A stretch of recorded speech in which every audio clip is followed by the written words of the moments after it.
जो बता रहे थे कि आखिर ये जो पैसा था, ये पैसा गया कहाँ था। जी, तो आप दूसरी चीज, आपका जो सीआरएम डेटा है जी जी वो कहाँ है। ठीक, आपके क्वेश्चंस मैं अभी अनऑफिशियल ले रहा हूं, आप ये क्वेश्चन मुझसे कोई बात नहीं, अभी हम फोन पे बात कर रहे हैं। दैट इज जी, जब स्टेटमेंट होती है that is different. Yes yes yes, बिल्कुल बिल्कुल। जी, ये 2 सवाल आपके, इसके अलावा आगे भी कोई आपके क्वेश्चन है? नहीं, आप ये जो सवाल बताएं तो उसके बाद हम हमारे सवाल तो जी, हमारे पास इन और आउट दोनों ट्रेल की एग्जैक्ट रिपोर्ट हमारे पास मौजूद है विद एविडेंस, यानी ट्रांजैक्शन डिटेल के साथ में, क्योंकि हमने लेनी और देनी दोनों हमने कैश में बिल्कुल एज पर लॉ करी है डीमोनेटाइजेशन के बाद से, और वो रिकॉर्ड में मिलेगा भी। और ये सिर्फ हम यहाँ पे भी मैं और स्टेटमेंट भी मैं कहूँगा इस बात को, तो हम आपको वो सारी की सारी डिटेल प्रोवाइड करा सकते हैं जो भी आया है। क्योंकि देखिए पैसे कहाँ गए हैं, ये पैसे आए हैं, ये रिकॉर्ड तो हमारे पास है, और पैसे गए वो भी रिकॉर्ड हमारे पास में है। तो वो जो डिटेल में आपको दूंगा, मानिए मैंने एक्स को 1 लाख रुपए दिए, तो एक्स को 1 लाख रुपए किस हेड में दिए हैं, मैं उसको मुझे आपको बताना भी और प्रूव भी करना है कि अगर मेरे पास 100 रुपए आते थे तो उसमें से 90 रुपए चले जाते थे, फार्मर्स को जाते थे, एडवांस फॉर लैंड जाता था, एजेंट्स के कमीशन जाते थे, और एक्सपेंसेस में आते थे। और ये सारे डिटेल में आपको प्रोवाइड पूरी तरीके से करवा दूंगा। अब आती है बारी सीआरएम की। तो सीआरएम हमारा जो था, हमारा अपना खुद का एक सेटअप था जो हमने हायर किया हुआ था एक एजेंसीज को वहां पे नोएडा में ही, जिनसे हम सर्विस लेते थे। तो वो सारे के सारे जो स्टाफ थे जितने, वो अलग अलग जगहों पर, अलग डिफरेंट जगहों पर वो अब इस समय जॉब कर रहे हैं। एक्चुअली हम इन चीज़ों को तब वो कर पाते, रिकॉर्ड में रख पाते। मैं थोड़ा सा आपको पीछे लेकर बात बताऊंगा, ताकि उन तरह से मैं भी चाहता हूं सीआरएम को रिकवर किया जाए, क्योंकि सीआरएम रिकवर होने के बाद इन और आउट दोनों आएगा सामने नजर के। मैं थोड़ा बताना चाहूंगा कि ये जो आजकल चल रहा है ना जांच या र्यूमर्स, ये हम लोगों की तरफ से किया नहीं गया था। इन 2019 में जब हम लोग ट्राई कर रहे थे कि ऐसा र्यूमर्स को ख़त्म किया जाए, पूरी तरीके से लोगों को मतलब गलतफहमी दी जा रही थी, और उस टाइम पर मेरे साथ में जो मिसहैपनिंग हुई थी नेपाल ट्रेजडी का, उसकी वजह से बहुत से लोगों ने मुझे ये कहा था कि अभी आप जो है सर यहाँ से बैठ के ऑपरेट करें, हम लोग पूरा कंपनी देख लेंगे। करीब 30 लोग थे, वो विद नेम में बताऊंगा, वो सभी मेरे पास आए भी थे। मैंने सबके नाम पर वहां पर बैंक अकाउंट्स अपने अपने दे दिए थे, एक्सेस दिए थे, साथ ही साथ लैंड दे दिया था। लोगों ने क्या कि वहीं से फ्रॉड शुरू किए। उन लोगों ने हमारे ऑफिस के अंदर ऐसी सी चीजें की जाने लग गई जिनको मतलब जिससे बहुत रिस्क होना शुरू हो गया, यानी ऑफिस के अंदर तोड़फोड़ होना शुरू हो गया, स्टाफ के ऊपर कंप्लेन होनी शुरू हो गई। एक बार तो एक लड़के ने उठा करके सीधा सीधा जो है अपने ऊपर वो डाल लिया, केरोसिन डाल लिया, और डाल करके धमकी देने, ऐसी चीजें हुई ऑफिस के अंदर। और हमारे जितने भी स्टाफ वहां बैठा करते थे, उस सारे के सारे स्टाफ के ऊपर जो है लोगों ने अलग तरीके से प्रेशराइज करना शुरू कर दिया कि तुम अगर काम करोगे, तुम जॉब पर आओगे, तुम्हारे साथ उल्टी, मतलब बहुत सी चीजें ऐसी, उनको थ्रेट करना शुरू किया। धीरे धीरे हमारे स्टाफ डरने भी लगे, आना बंद किया। तो उसमें हमारे एक स्टाफ थी उत्तमा अग्रवाल नाम की, और वो लोगों को लीड करती थी और डील करती थी वहां पर कस्टमर्स को।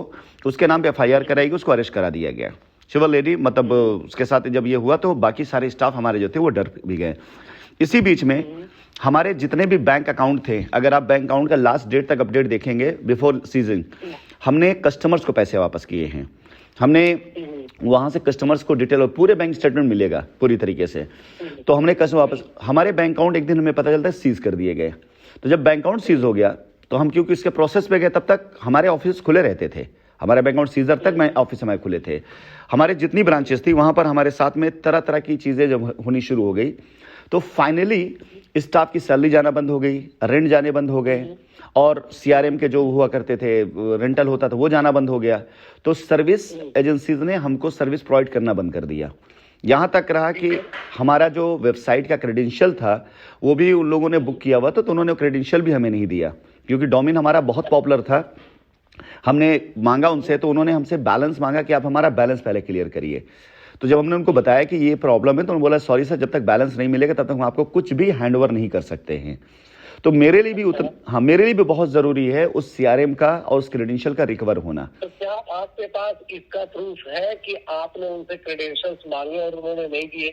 हमारे पास व्हाट्सएप पे कॉल की तरह से हो जाएगा, बाकी उसमें से कुछ लोग अभी भी मौजूद हैं। वो लोग ऐसा नहीं कि डिसअपेयर हो गए हैं। If I need to connect them then I will connect them easily, बहुत आसानी से कनेक्ट हो सकते हैं। दे लिव इन दिल्ली और उसमें एनसीआर में। तो उसमें कहीं कोई ऐसी प्रॉब्लम नहीं है, मतलब ऐसा नहीं कि वो मार्स पे चले गए हैं, मून चले, वो वहीं पर हैं और कहाँ कहाँ जॉब कर रहे हैं उनमें से मैं कनेक्शन निकाल लूंगा। और वो खुद ही बोलेंगे इस बात के लिए कि हाँ उन्होंने क्रेडेंशियल और ये सारी चीज़ नहीं दी, और प्रूफ दे रहा हूँ तो हम वो भी दे देंगे। ऐसा ऐसे मतलब इससे कोई हाइड करने की बात ही नहीं है। मैं भी डिस्परेट हूँ कि मुझे मेरा CRM मिलना चाहिए, because I am too much sure कि जो हमारे ऊपर लाइबिलिटी सेट की जाएगी, हम उससे भी ज़्यादा हमारे पास लेनदारियाँ हैं। ये हमारा अपना पर्सनल वो है। मैं आपको अभी एक डेटा शेयर करूंगा जिसमें 140। आप डेटा भी शेयर करिएगा। और दूसरी चीज मैं ये पूछना चाह रहा था, जैसे आपने क्रेडेंशियल्स वगैरह मांगे कंपनी में, तो क्या पेपर पे मांगे? नहीं वो पे ना गई या कुछ ऐसा किया गया? हम बताते हैं आपको। पेपर्स पे तो नहीं, लेकिन क्रेडेंशियल जब मिलेगा तो हमारी जो ऑफिशियल ईमेल आईडी थी उसके ऊपर इनको लेकर के हमारी डिस्कस हुई है। जो हमारा जी ऑब्वियसली ईमेल पे हुई है ना? हाँ बिल्कुल बिल्कुल बिल्कुल बिल्कुल। हाँ, तो वो ऑफिशियल हो गया। आपकी ईमेल आईडी से पेपर का मतलब यही है कि क्या ये सिर्फ मतलब वो जवानी बात नहीं रही, ये रिटर्न में ठीक है? But please let me clear first, actually जो ऑफिशियल ईमेल आईडी थी वो उसी सर्वर के ऊपर थी जिस पर हमारा वो था, वेबसाइट थी, जैसे हमारी सारी कि मैनेजिंग डायरेक्टर @shineCityInfra.com। तो जब उन्होंने सर्वर और बाकी चीजें नहीं दी हैं तो we are unable to access our email IDs. अच्छा, ये प्रॉब्लम है। वो सर्वर की ईमेल आईडी थी वो। बट मैं सर इसको प्रोवाइड करा दूंगा, मतलब उसमें बंदे को मैं वो भी दे दूंगा एंड दे विल हेल्प। अगर ये बात एजेंसीज तक आएगी तो nobody can deny it and they will help. इसमें कोई वो मैटर नहीं है। ठीक है, ये मैं करा सकता हूँ आसानी से। अच्छा ठीक है। और मैं आपको अभी जब हमारा डिस्कस खत्म होगा तो मैं आपको एक शीट शेयर करूंगा जिसको हमने कोर्ट में भी प्रोवाइड किया है। ये बहुत छोटा चंक है हमारे उन फंड्स की डिटेल का जो हमने लोगों को दिया है। 143 करोड़ रुपए की डिटेल हमने दी है। और मैं कंप्लेन मुझे इस बात को लेकर के ईडी और ईओडब्ल्यू से आपसे पहली बात हो रही है पहली बार कि इनमें से कुछ लोगों को नोटिस किया गया बट उनको कतई भी उस तरह से स्क्रू नहीं किया गया कि उनसे इस पैसे की रिकवरी या उनसे इस पैसे का वो किया जा सके। मेरे पास खबर भी आई कि किस लैंड मैनेजर की बात कर रहे हैं आप? हाँ, मैं लैंड मैनेजर की बात कर रहा हूँ। एक बंदा है हेमंत कुशवाहा नाम का, उसकी एक फर्म है जिसका नाम आदित्य, मैं आपको शेयर करूंगा वो डिटेल। उसको नोटिस पे बुलाया गया एंड द डे जब वो गया है तो मेरे पास खबर भी आई कि वो बहुत ज़्यादा डरे हुए थे और उन्होंने ये कहा, कहलवाया मैसेज किसी थर्ड पर्सन से कि सर से बोलिए कि जो भी पैसा निकल 12 करोड़ रुपए खाली उनकी फर्म पे गया हुआ है और तकरीबन 1.25 करोड़ रुपए उन्होंने पर्सनल अकाउंट में भी लिया हुआ है।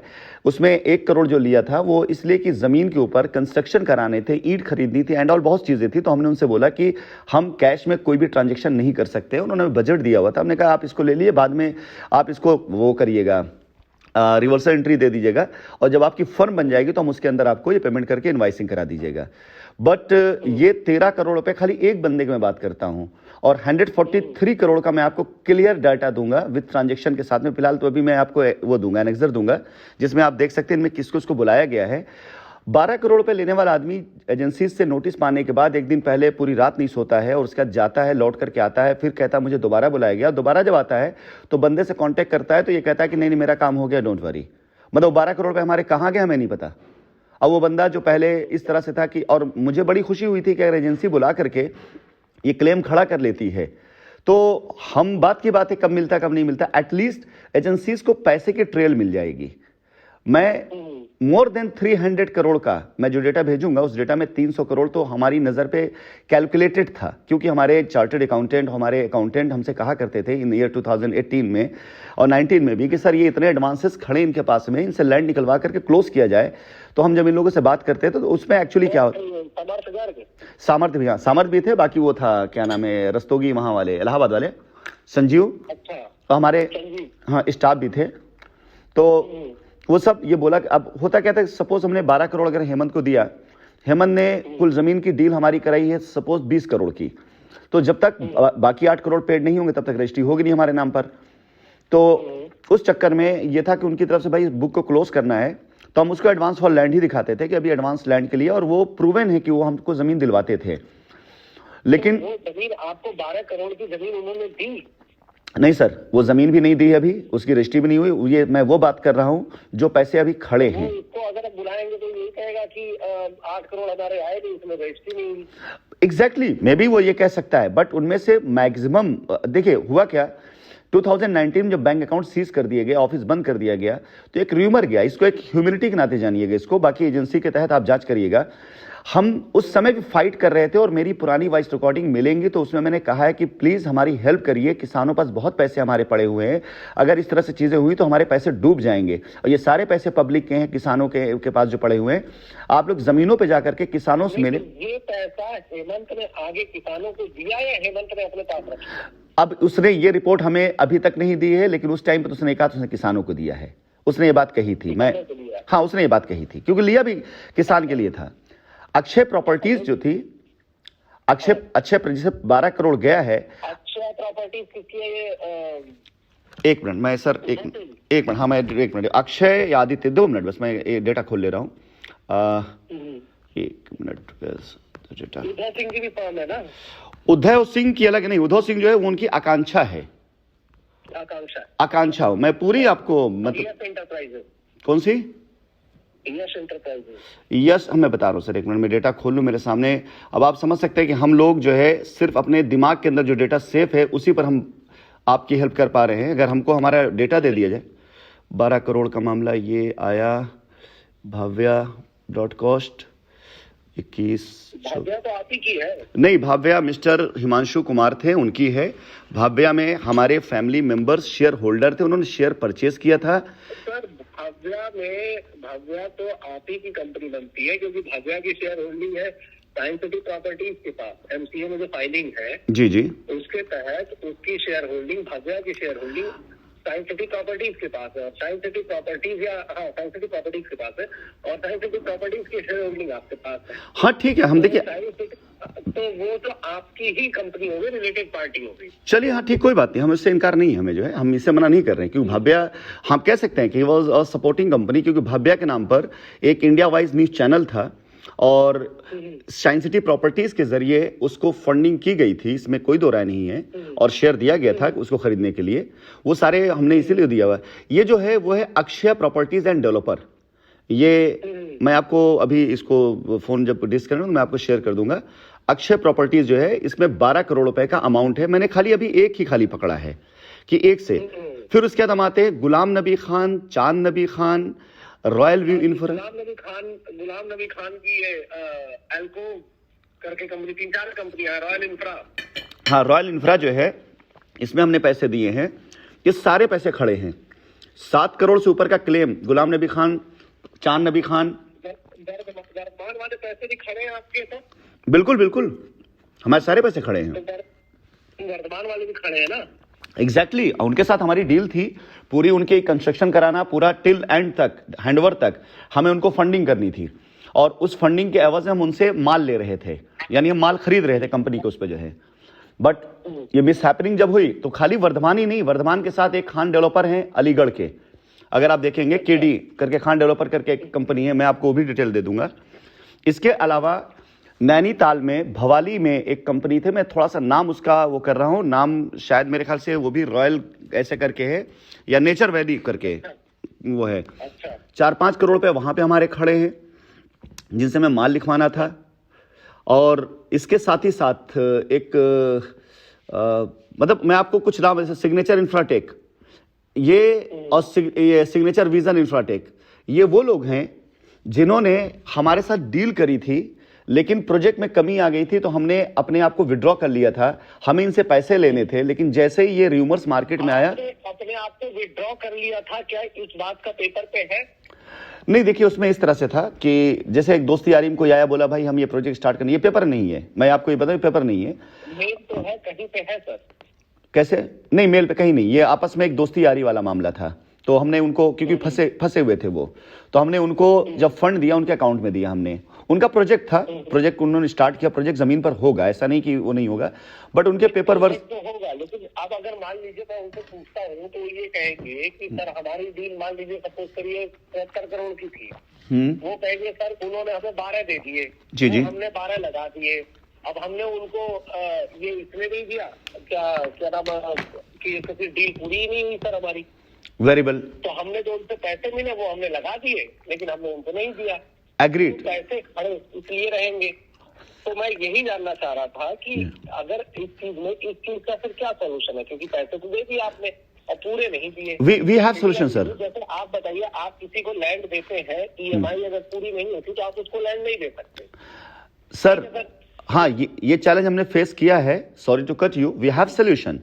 अगर हमको एजेंसीज की तरफ से या कोर्ट की तरफ से इस बात को सेटल करने का टाइम दिया जाएगा, मौका दिया जाएगा, तो वी हैव सम इन्वेस्टर्स जिनको हम कन्विंस कर सकते हैं कि हमारे जो पेमेंट अब तक गई है वो हमसे इस डील को बाकायदा लीगली हम इस डील को ट्रांसफर भी कर सकते हैं, या हम किसी से पैसे बैरो करके उनको बाकी पेमेंट दे सकते हैं। हम प्रोजेक्ट को कंटिन्यू कर सकते हैं। हम विड्रॉ कर ही नहीं रहे इस चीज को लेकर। हमने सिर्फ एक प्रोजेक्ट के लिए विड्रॉ बोला क्योंकि वहां पर मुझे बेईमानी दिखाई दी थी। वहां मुझे लगा था कि नहीं, सिग्नेचर वाले में जो सिग्नेचर स्वास्तिक, इसमें मुझे दिखा था क्योंकि उनका इंटेंशन बिल्कुल अलग ही था कि कुछ पैसे लगाओ, पब्लिक से पैसे इकट्ठा करो, फिर प्रोजेक्ट को आप दिखा दो कि कंप्लीट नहीं हो रहा है। वो खबर हमें आई तो हमने आगे फंड करने से मना कर दिया था। तो अजीत सिंह चड्ढा करके एक थे, अजीत सिंह एंड कंपनी नाम से एक, उसमें पैसा गया था। और जी, हम पर्सनली उनको जानते थे। अगर आप उनकी बुक देखेंगे तो हमारी तरफ से पैसे उनको गए हुए हैं, लगातार पैसे गए हुए हैं। और उन लोगों ने क्या किया, मैंने जब सुना कि उन्होंने पर्सनल प्रॉपर्टीज बनानी शुरू कर दी, उससे पैसे लिए हमसे, लेकिन प्रॉपर्टी पर्सनल बनानी शुरू कर दी। क्योंकि उनका एक GM हुआ करता था, वो GM शायद अभी कस्टडी में है, मनोज श्रीवास्तव नाम उसका है। वो जब वहां से हमें खबर देने लगा कि सर ये पैसे का यूटिलाइजेशन नहीं कर रहे बल्कि मिस यूज कर रहे हैं पैसे का, और मुझे नहीं लगता है कि अगर आप आगे फंडिंग करेंगे तो फंस जाएंगे, क्योंकि हमने उसकी बाहर से बड़ी हेल्प करी हुई थी फैमिली की। तो उसको निकाल भी दिया गया, तो उसको हमने अपने यहाँ फिर जॉब दी हुई थी, तो हमने इसके बाद रोक दिया था वहां पर। बट वो एक अलग स्टोरी, वो इन्वेस्टिगेशन का पार्ट नहीं है। बट आपका जो सवाल मैं उसको बताता हूं कि अगर हेमंत कुशवाहा ने हमसे 12 करोड़ रुपए लिया है तो वी हैव टू वे। एक रास्ता ये है कि ऑलमोस्ट जिनकी पेमेंट डन है, हम या तो उतनी ही रजिस्ट्री कर दे किसान, यानी अगर किसी का 2 करोड़ देना था और 1 करोड़ 80 लाख गया है, तो या तो हमें 1 करोड़ 80 लाख की दे दे, कंपनसेट कर ले, जितना पैसा करना है 10-20 लाख कंपनसेट भी कर सकता है अगर चाहे कि कीमत बढ़ गई है, प्राइसेस हो गई है। We are ready for that कि जितना हमने दिया उसकी हमें जमीनें दे दें, हम वो जमीन अपने कस्टमर्स को दे देंगे या हम किसी को सेल कर देंगे। अदरवाइज हमारी जमीनों की डिटेल हमें दे दे कि किस किस खसरा में कहाँ कहाँ पैसा दिया गया है। हम उसके लिए एक टाइम लेंगे, 2-4-6 महीने का समय लेंगे, हम जमीन को खरीद लेंगे और जमीन को कंपनी के नाम पे ही खरीदेंगे। हमें कोई भी एक सिंगल प्रॉपर्टीज भी हमने कभी भी किसी उस पे पर्सनल नाम पे नहीं की। तो आपकी ओर से गलती थी जो आप जेल के अंदर से रजिस्ट्री का मैटर इशू हो रहा है, रजिस्ट्री तो कर ही नहीं सकते थे। मुझे नहीं पता कि आपको ये किसने इन्फॉर्म किया या आपको किसने बताया, लेकिन आप कंपनी के नाम पे जब पैसे दिए गए हैं तो कंपनी बिना बोर्ड रेजोल्यूशन के तो पास कर ही नहीं सकती, ऑथराइजेशन दिया ही नहीं जा सकता until unless there is a board resolution as per Companies Act. Yes, ये हम पे चार्ज बनता है। यहाँ पे दोनों डायरेक्टर बैठने चाहिए, जहाँ पर रजिस्टर्ड एड्रेस पे मीटिंग होनी चाहिए थी, वो मीटिंग हो ही नहीं सकती। यस, MCA के आधार पे जिसने भी दिया that is very wrong sir. ये बात मुझसे जब पूछी गई थी तो मैंने EOW को भी ये बात कही थी कि सर ये तो कर ही नहीं सकते, क्योंकि पर्सनल कैपेसिटी में इन्होंने पैसे दिए नहीं, पर्सनल कैपेसिटी में इनकी लैंड नहीं है। तो ये कौन वकील बता रहा था आपको कि आप उसको जेल से रजिस्ट्री कर दें किसी को ऑथराइजेशन करके? That was absolutely wrong as per company. Yes, as per company law this is, मतलब मान सकते हो इस बात को कि जब तक बोर्ड रेजोल्यूशन नहीं होता है तब तक कोई रेजोल्यूशन नहीं हो सकता है। ये पैसा कंपनी का था जी। एग्जैक्टली सर, मैं जानता हूँ कंपनी लॉ हो चाहे CRPC हो चाहे IPC हो, मैं इसके बारे में अच्छी जानकारी रखता हूँ, मुझे पता है। और मैं बताऊँ कि I am the first person जिसको जब ये खबर लगती है तो मैं इसको लेकर के काफ़ी ज़्यादा नाराज़ भी हुआ, मैं इस बात को बिल्कुल डिनाई नहीं करता हूँ। बट हमने गलत अगर कहीं से कुछ किया भी है तो कंपनी एक्ट हमारे ऊपर जो लागू होता है वो हम उसके लिए बिल्कुल तैयार, हम इसको बिल्कुल डिनाई नहीं कर रहे हैं। बट इसके बाद अगर वो पेपर, वो डॉक्यूमेंट्स किसी भी सुप्रीम कोर्ट की गाइडलाइन के जरिए कोई लॉयर लेके जाता है, मैं मान रहा हूं इस बात को, मैं पहले आपकी बात को मैंने पहले रखा अपने उसके ऊपर कि एज पर कंपनी एक्ट ये जब तक बोर्ड रेजोल्यूशन नहीं है ये ऑथराइजेशन इन मतलब नॉन वैलिड है, माना ही नहीं जा सकता ये किसी तरीके से। इसका जो वो हो सकता है वो ये हो सकता है कि आप उन रजिस्ट्रियों को कैंसिल करा सकते हैं, क्योंकि ये रेजोल्यूशन हुआ ही नहीं तो ये ऑथराइजेशन वैलिड माना ही नहीं जा सकता है। चार्जेस जो लग रहे हैं, चार्जेस ये लग रहे हैं कि जेलर की मौजूदगी में, मतलब उनकी जानकारी में नहीं है, ये चीज गलत है। मैं इसके वो कर रहा हूं, आपकी बात को बिल्कुल नहीं काट रहा हूं मैं। और हमने कहा ना आप पास राइट है, आप एक नोटिस इशू कर दे कि सारी रजिस्ट्रियां जो है वो बिल्कुल वो नहीं है, और एज पर कंपनी एक्ट ये लीगल नहीं है किसी भी हाल में। हम लोग देखिए, हम लोग क्लाइंट हैं लॉयर के, हमें कोई भी लॉयर अगर कोई एडवाइस देगा, और हमने कोई भी जमीन किसी ऐसे आदमी को नहीं लिखी जो आउटसाइड पार्टी है, हमें तो तब यही पता था ना कि ठीक है भाई, हम ये रजिस्ट्री करा इसलिए रहे हैं क्योंकि हमारा लायबिलिटी खत्म हो रहा है। दूसरी चीज सर, मैं आपको पर्सनल एक बात बताना चाहूंगा, कहीं पर भी अगर आप चले जाए हिंदुस्तान के अंदर, खासकर नॉर्थ इंडिया के अंदर, अगर वहां जाए 10 लोग मिलते तो 2 आदमी ऐसा मिलता जरूर है जो कहता भाई मेरे जानने वालों का इन्वेस्टमेंट है। अगर कोई बंदा कस्टडी में है, under custody, behind the bar, वहां पर भी कम से कम 20 ऑफिसर्स या ऐसे लोगों का मैसेज पहुंचता है कि भाई मेरे भाई का है, मेरे बहनोई का है, मेरे जानने वाले का, मेरे साले का है, मेरा इनका है, मेरा उनका है। हम कोई शौक थोड़ी किसी को लगा कि वहां बैठ करके 1 रुपया ट्रांजेक्शन को नहीं दिखा सकता उसके मामले में कि हमने 1 रुपया लिया हुआ है। कोई अंदर बैठा हुआ कस्टडी में सर, उसकी आप मेंटल स्टेटस को समझिए तो सही पहले, कि उसको अगर कोई भी एक रास्ता देगा कि भाई इस तरह से आपका मामला खत्म हो जाएगा, तो वो कि वहां पिकनिक के लिए तो गया नहीं वो, कि बस उसने पिकनिक करा, उसने साइन कर दिया उठा करके। अगर कोई ये कहता है कि आपको ऐसे रास्ता मिल सकता है, तो कोई भी अंदर बैठा बंदा वो मानेगा, ठीक है कोई बात नहीं, मैं करा देता हूं भाई, और करके दिया उन्होंने। बट आप बिल्कुल सही हैं, इस चीज को पहले ही दिन जिस समय ये हुआ था, मैंने पहले दिन कहा था कि जब तक बोर्ड रेजोल्यूशन हुआ ही नहीं है, और हम तो अभी अपील करने वाले हैं कोर्ट के अंदर, कि जब से हमारे बैंक अकाउंट सीज हुए हैं, मैं आपसे बोलूंगा अगर आपकी कैपेसिटी में आप कराइए इस चीज को, जब से बैंक अकाउंट हमारे सीज हुए तब से लेकर टिल नाउ हुई सारी की सारी रजिस्ट्रियां, वो उस पर स्टे लगाएं और उसको लगाकर सब कैंसिल कराएं। क्यों? क्योंकि इसमें बहुत बड़ा खेल हुआ है, और आपके लिए ये जानकारी जानना जरूरी भी है कि असली खेल यही था, इसीलिए कंपनी को बदनाम किया कि कंपनी भाग गई। लोगों ने अपने अपने पर्सनल अकाउंट से पैसे लिए, लोगों ने अलग अलग अकाउंट कंपनी बनाकर पैसे लिए। सर मोर देन 3000 प्लॉट्स हमारी रजिस्ट्रियां हुई हैं, जिसका अगर आप 5 लाख से भी निकालें तो 150 करोड़ रुपए के ऊपर का माल हमारा लोगों ने ऐसे लिखवा दिया है, जिसका सिर्फ अगर 25% निकालते हैं हम, तो तकरीबन 35-40 करोड़ का ये खेला लोगों ने किया है, जिसके से किया। साथ ही साथ हमारे ऐसी कई प्रॉपर्टीज जिसमें ऑथराइज सिग्नेटरी को अपनी तरफ फेवर में करके, डरा करके, ये जो एक श्रीवास्तव खड़ा था लॉयर, सारा गेम वो करवा रहा है अपने चैम्बर से। उसकी आप प्रीवियस जितनी पोस्ट निकालें 2018 से 19-20 देखेंगे, पहले लोगों को धमकाया, इसने धमकाकर ऑथराइज सिग्नेटरी को, हमारे यहाँ के एजेंटों को अपने फेवर में किया है, फिर उन ऑथराइज सिग्नेटरी को अपने उसमें रख करके सबसे लाख 2-2 लाख रुपए लेकर के एक प्लॉट पे, जो प्लॉट 5 लाख 7 लाख के होते थे, पता नहीं किसकी कौन सी रजिस्ट्री कराई है, हमारे पास खबरें आया करती थी। आप वैदिक विहार हमारा प्रोजेक्ट लखनऊ का है, जरा उसका रिकॉर्ड, शाइन वैली उसका रिकॉर्ड, इन 2 प्रोजेक्ट खाली रिकॉर्ड निकाल लेंगे ना, तो आपके सामने बहुत सी पिक्चर ऐसे क्लियर हो जाएगी। सर आप जरा सोचिए, क्या चाहते हैं आप, किस तरीके का रिकॉर्ड? रजिस्ट्रियां जो अभी रजिस्ट्रियां हुई हैं इस बीच में 2019 से, जब से बैंक अकाउंट्स बंद हुए हैं, और एक नाम मैं बता रहा हूं, अच्छा सा संदीप पांडे करके बंदा है और उसकी कंपनी है, मैं उसका नाम अभी आपको वो भी मैसेज कर दूंगा। उस बंदे ने खूब वसूली करी कस्टमर से, ये कह करके कंपनी भाग गई, और श्रीवास्तव के चैम्बर में कस्टमर को लेके जाता था, एफआईआर करा करके, पहले एफआईआर होती थी वहां से, उसके बाद फिर सेटलमेंट के नाम पर ला करके यहाँ पे पैसे लिए जाते थे, और कहा जाता था कि अगर आप पैसे देकर रजिस्ट्री नहीं कराएंगे तो कंपनी भाग गई, आप पैसा डूब गया, पैसा मिलेगा नहीं आपका।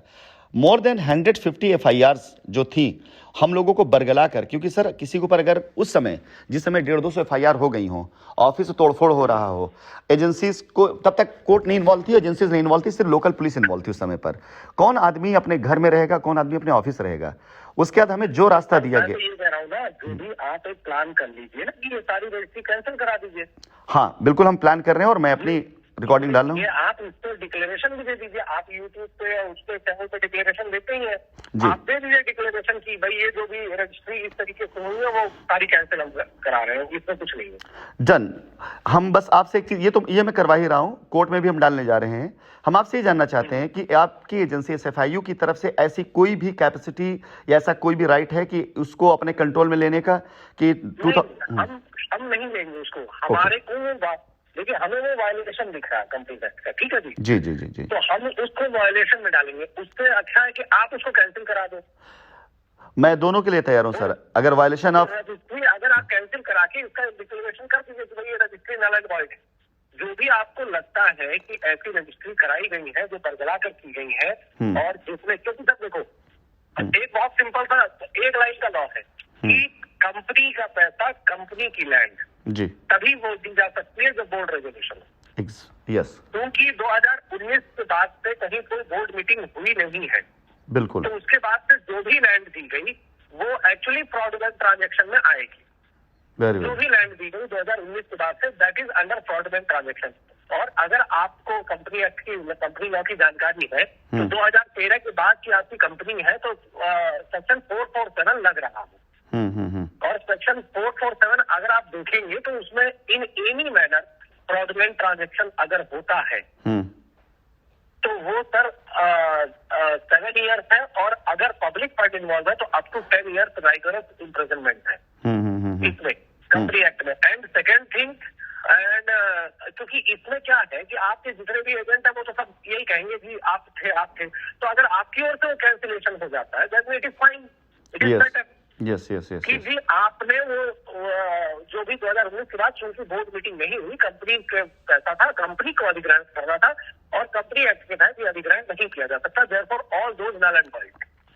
फेयर इनफ, बिल्कुल मैं ठीक है। मैं इससे जो है ये आपको वो होगा कि आप कम से कम इस चीज से, क्योंकि सर जो है लॉ की स्थिति में मैंने आपको बता दी, अब आप लॉयर से अपने बात कर लीजिए, उससे कर लीजिए, जो हमारे लिए वो 2019 के बाद की रजिस्ट्री का मतलब यही हो जाएगा कि फ्रॉडुलेंट ट्रांजेक्शन है as per company act. Done sir, done. क्योंकि पैसा कंपनी ने लिया, पैसा जमीन कंपनी ले रही थी, पर्सन नहीं ले रहा था। राइट। तो इसलिए पैसा जो प्राइस सिग्नेटरी होगी वो भी कंपनी दे सकती है, और कंपनी के लिए बोर्ड का मीटिंग होगी, बोर्ड की मीटिंग में डायरेक्टर बैठेंगे। तो अगर वो नहीं कर सकते तो वो चीज ही नहीं हो सकती ना सर। एग्जैक्टली, बिल्कुल नहीं, ठीक है, ये वो हो ही नहीं सकता। तो इस चीज को आप खुद ही कैंसिलेशन कर दीजिए इसका, राइट। सारे कैंसिल है, और जो आप इसका डिक्लेरेशन में भी हो जाएगा, खेल ही खत्म हो जाएगा ये। राइट, मैं इसका एक डिक्लेरेशन देता हूँ और पूरी तरह से कराता हूँ।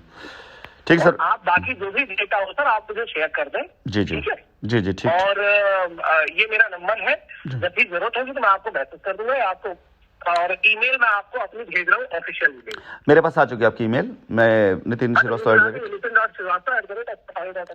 यस। आप उसी पर भेज दें। इनफैक्ट एक नोटिस था आपके नाम का जो शुरुआत में निकाला गया था, क्योंकि आप थे नहीं यहाँ पे तो आपको रिसीव नहीं हुआ, तो मैं उसी नोटिस को आपको दोबारा भेज देता हूँ, उसके संज्ञान में आप उसकी रिप्लाई कर दीजिए, it will be on record. Thank you sir, मैं बिल्कुल करता हूँ मैं। ठीक, और एनी टाइम सर केस को किसी भी तरह से कोई भी जरूरत पड़ती, एनी टाइम मैं कोई भी ऐसे स्टेटमेंट या कोई भी चीज नहीं दूंगा जो इसमें एविडेंस ना हो, और मैं किसी भी सजा के लिए तैयार, अगर कहीं पे वायलेशन ऑफ लॉ हमसे हुआ है तो we are ready for that. लेकिन हम बस सिर्फ यही चाहते हैं कि एजेंसी भी सही चीजों को उजागर करे। जो आप बिल्कुल इस मामले में निश्चिंत रहें, इसमें कहीं कोई कहने की बात नहीं है, कोई अननेसेसरी हरासमेंट या इस तरह की कोई चीज नहीं, एज पर लॉ जो चीज होगी। और सबसे बड़ी बात, जब आप स्टेटमेंट हमारे सामने देखते हैं तो admissible in the court of law होती है। तो SFIO और ED के सामने दी गई statement admissible in the court of law होती है, तो उसमें आप भी साइन करते हो और हम भी साइन करते हैं। बिल्कुल। ठीक है, तो इसमें आपको अपनी बात को एक्सप्लेन करने का पूरा मेरा राइट है, सवाल पूछना जी अधिकार आपका है, आपको पूरा मौका है कि आप जवाब दीजिए। जो एक गलती थी वो मैंने आपको बता दी कि 2019 के बाद जब से बोर्ड मीटिंग आपकी नहीं है तब से कोई भी लैंड की रजिस्ट्री अगर की गई है तो सर उसको नल एंड वॉइड करें। बिल्कुल, ये आपसे बात करके जानकारी मिली। बिल्कुल ठीक है सर। ठीक सर, मैं आपको ये डेटा शेयर कर रहा हूँ और आपकी ईमेल आईडी पर भी मैं इसको शेयर करता हूँ। ईमेल आईडी पर share. Sir thank you, have great day sir, bye.